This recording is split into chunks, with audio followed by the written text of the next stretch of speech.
down for what? Turn down for what? Turn down for what? โอเคก็ต้องขอกราบสบายดีท่านผู้ชมทุกท่านเนาะเข้ามาในรายการเกมเกมเมอร์ทีวีเนาะโอเคสิมาสอนเฮ็ดอะไรอีหยังประตูลับเนาะแบบว่าประตูแบบว่าลับสุดยอดเลยในMinecraftเวอร์ชัน0.15.3เนาะ0.15.2.1ก็ได้เนาะแต่ว่าเอาตัว0.3มานี่เนาะเพื่อที่ทานต้องอันนั้นเนาะ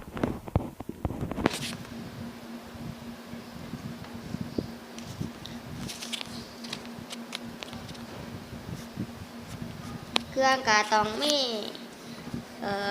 พวกยูรูมนี่แหละเนาะแต่ว่าพวกยาพวกอันนี้บกเกี่ยวของไม่แต่พวกไงโอเคสีมาเริ่มเฮ็ดเลยเนาะ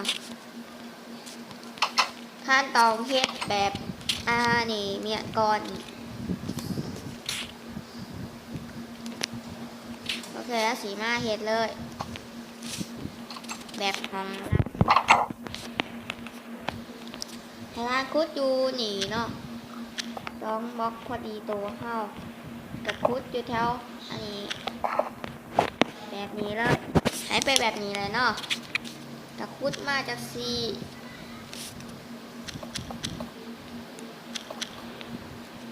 โอเคแล้วก็ใส่เลสโตเข้าไปเลยไปห่อนี้เลยเนาะแล้วก็สวิตช์เนี่ยจากซีที่กระแดดแล้วประตูลับ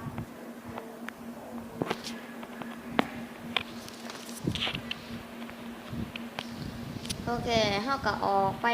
นอกชิ้นมาเลยอันหนึ่ง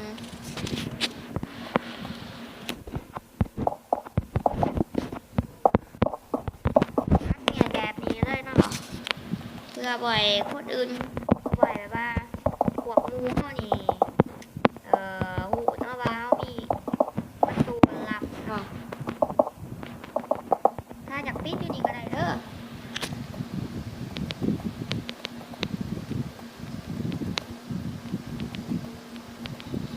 ปิดเลยเพื่อ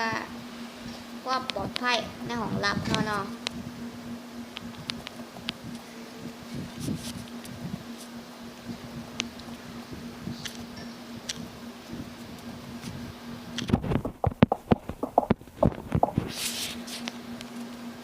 โอเคได้ชั้นนี้ปิดจักสีเลยก็ได้ตามใจทานเนาะ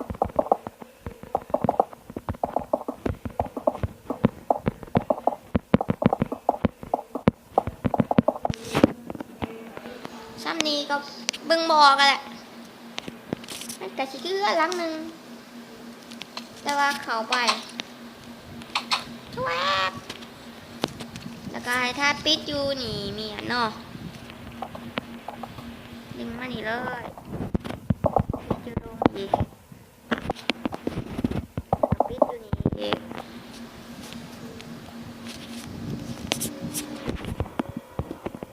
โอเคนะประตูได้เนาะท่านก็ต้องเข้าไปแล้วก็คุดอยู่นี่คุดให้มันเป็นอยู่นี่เนาะบล็อกออกบล็อกหนึ่งโอเคแล้วก็ใส่จักสีเลยเดี๋ยวใส่แบบนี้เมื่อใส่เป็นใหญ่รอบกันใส่สวิตช์เข้าไปเลยเพื่อปิดเนี่ย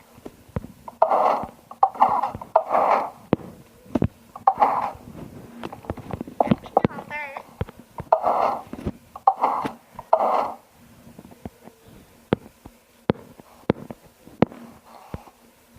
นี่เนาะสมมุติว่า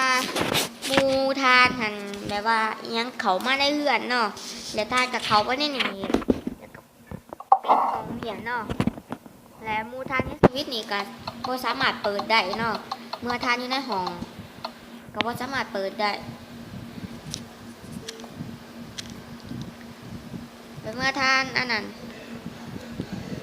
เดี๋ยว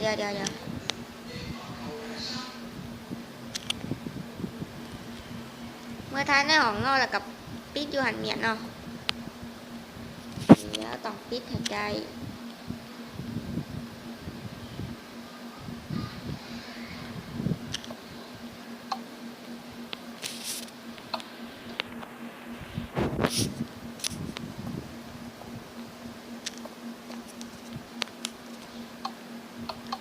สมมุติ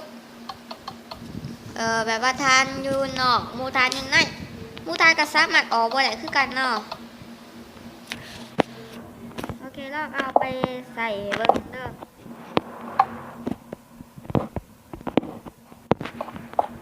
โอเคแล้วก็ปิดเมียนคือเก่าเลยอยู่ในปิด